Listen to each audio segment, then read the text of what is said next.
The Christmas tree is a timeless, sparkling center of our holiday season. But the tradition of bringing that evergreen life indoors is a story far more fascinating than you might think.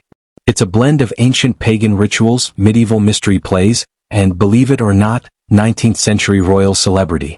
Part 1. Winter Solstice Roots.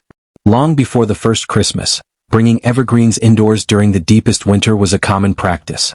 To the ancient Egyptians, Romans, and Norse pagans, the evergreen was a powerful symbol. Seeing a tree stay green when everything else was dead symbolized eternal life and was believed to ward off evil spirits during the bleak winter solstice. The Romans, for example, decorated fir trees for their winter festival, Saturnalia. The transition to a Christian symbol is often linked to the popular, though unproven, legend of Saint Boniface. The story goes that in 8th century Germany, the missionary cut down an oak tree sacred to the pagan god Thor. In its place, a small fir tree miraculously appeared. Boniface declared it the tree of the Christ child, using its triangular shape to symbolize the Holy Trinity and its evergreen nature to represent the eternal life of Christ. The direct ancestor of the modern Christmas tree truly emerged in Central Europe, particularly in Germany during the Renaissance. The key link? Medieval theater. On Christmas Eve, which was the feast day of Adam and Eve, towns would put on what were called mystery plays. A crucial prop in the scene representing the Garden of Eden was the paradise tree, an evergreen fir decorated with the forbidden fruit, apples. This practice soon left the churches and moved into private homes and guild halls. By the 16th century, records from places like Bremen, Germany, describe small trees being decorated with edible treats for children. Apples, nuts, dates, pretzels, and paper flowers. These trees began to merge with another German folk custom, the Christmas pyramid, a wooden structure decorated with candles. It's here that another iconic legend arises. The Protestant reformer Martin Luther is often credited with adding lighted candles to an evergreen. The story says he was so moved by the sight of stars twinkling through the tree branches that he wired candles to a tree indoors to recreate the magnificent scene for his family. Part 3. From folk tradition to global trend. For centuries, the Christmas tree remained largely a German and Central European tradition. That changed in the mid-19th century, thanks to European royalty. Queen Charlotte, the German-born wife of King George III, had a tree in Britain as early as 1800. But the custom was truly cemented by Prince Albert, the German-born husband of Queen Victoria. In 1848, an illustration of the royal family gathered around their decorated tree was published in the Illustrated London News.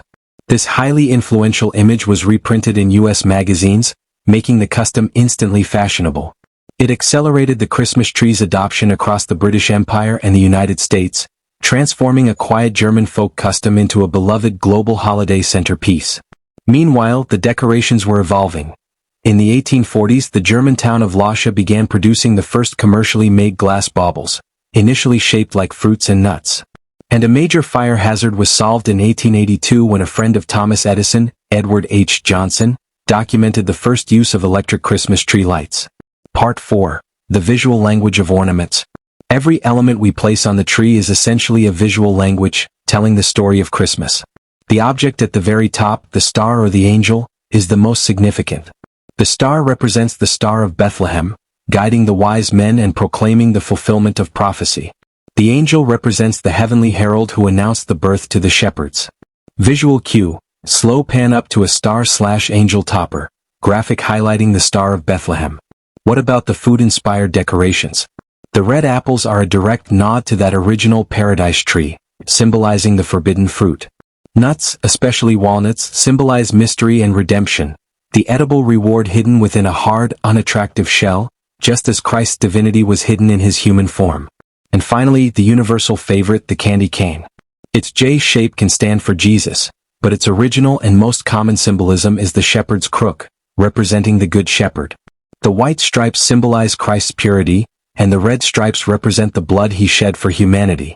So, the next time you look at your Christmas tree, remember that you're not just seeing a beautiful decoration.